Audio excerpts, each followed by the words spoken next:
Assalaamu calaykum. Waa walaalkiin Mubaarak Maxamuud Saleebaan.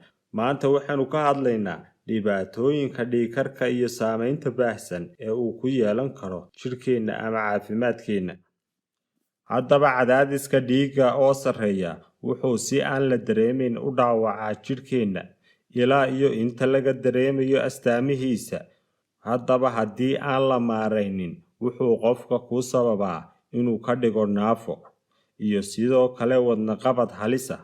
Qiyaas ahaan kala badh dadka la nool dhiigkarka ee aan maarayn waxay u dhintaan xanuunada ku dhaca wadnaha iyo sidoo kale faaliga. Daaweyn iyo qaab nololeedka oo isbeddel lagu sameeyo ayaa ka caawin kara qofka inuu maareeyo dhiigkarka si loo yareeyo dhibaatooyinka halis gelin kara nolosha qofka. Dhaawacyada uu geysan karo dhiigkarka aan la xakamaynin waxaa ka mid ah dhaawaca halbowlayaasha dhiigga sida caadiga waa kuwo dabacsan sidoo kalena adag oo aad u jilicsan oo jiidma elastig ah. Haddaba dahaadhka gudaha ama xuubka gudaha ee halbowlayaasha waa mid siman si dhiiggu uu ugu qulqulo si xorriyad leh.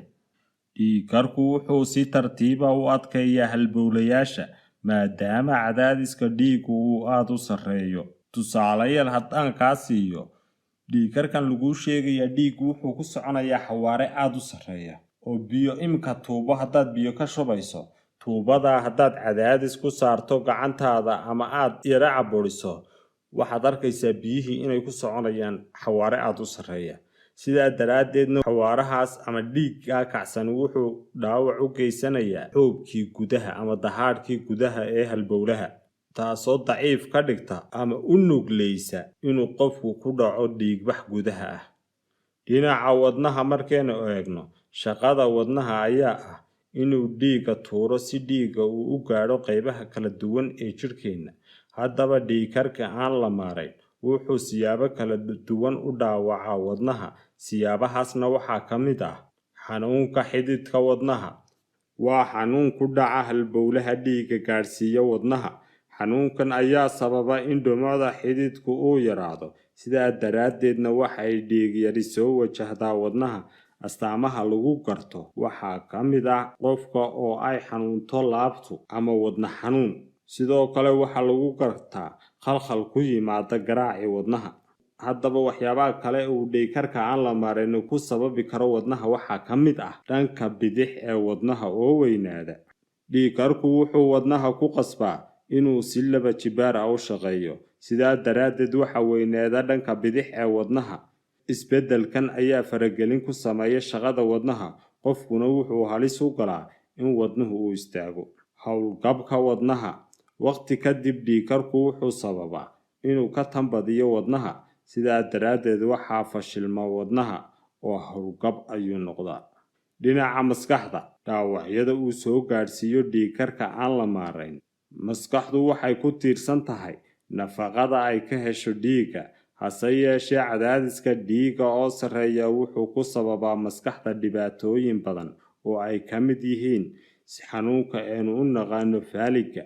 Waa xaalad dhacda marka uu carqaladoobo qulqulka dhiigga gaadhaya maskaxda. Waxaa inta badan sababa xinjiro ku samaysma gudaha xididada.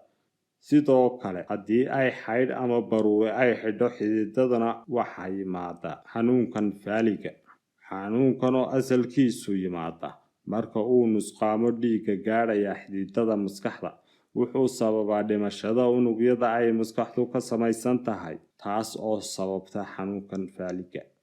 Dhaawac soo gaadha maskaxda, astaanta lagu gartaana ay tahay xasuus xumo ayuu keenaa dhiigkarka aan la maarayn. Dhinaca kelyaha, dhaawacyada uu soo gaadhsiiyo. Kelyuhu waxay dhiigga ka miiraan ama ka sifeeyaan wasakhda iyo biyaha dheeriga ama dheeraadka ku ah dhiigga. Waa shaqo ku tiirsan caafimaadka xididada dhiigga. Dhiigkarku wuxuu dhaawici karaa xididada dhiigga geeya kelyaha iyo kelyaha laftarkoodaba. Howlgabka haddaba kelyaha waxaa sababa dhaawaca soo gaadha xididada geeya dhiigga iyo xididada aadka u yaryar ee ku jira gudaha kelida. Dhaawacan wuxuu sababaa in kelyaha aysan si fiican u miirin ama u safaynin dhiigga. Xididka kelida oo daciifa, daciifkani wuxuu sababi karaa in xididku uu qarxo, sidaa daraaddeedna ay dhacdo dhiigbax gudaha ah oo aad u halis badan. Dhinaca indhaha dhaawacyada uu soo gaadhsiiyo.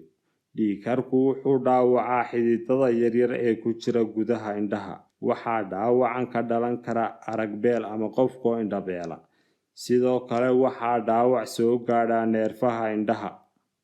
Dhinaca dareenka ama kacsiga qofka oo uu dhaawaco.